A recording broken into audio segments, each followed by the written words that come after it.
Bienvenue, vous pouvez entrer. En apparence, c'est une étudiante comme les autres qui nous accueille chez elle. Pourtant, Diana souffre d'une maladie orpheline qui n'a pas encore de nom. Je souffre de polyarthrite, donc polyarthrite rhumatoïde. Donc c'est des atteintes des articulations. Ça entraîne des douleurs, ça peut même les endommager, ce qu'on appelle l'arthrose, comme les personnes âgées.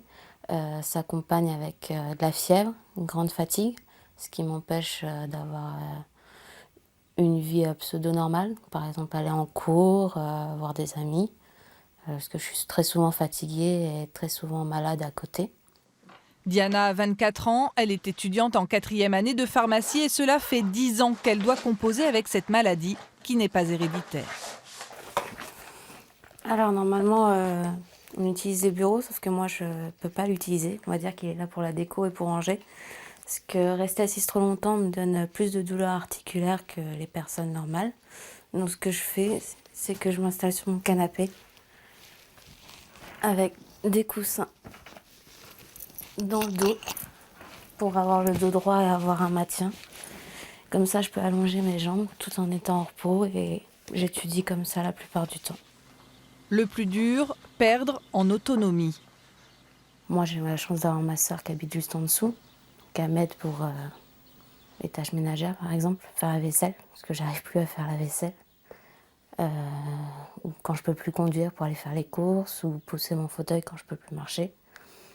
Mais ça, c'est pas pour tout le monde pareil. Donc, pas spécialement envie d'être dépendant, mais des fois, on n'a pas le choix, en fait. Donc, ouais, ces maladies orphelines, ça isole quand même. Surtout que ça se voit pas, en fait. Ça se voit pas, donc quand je passe par exemple aux caisses prioritaires avec ma carte prioritaire, j'ai souvent entendu dire que c'était celle de ma grand-mère ou celle de quelqu'un d'autre.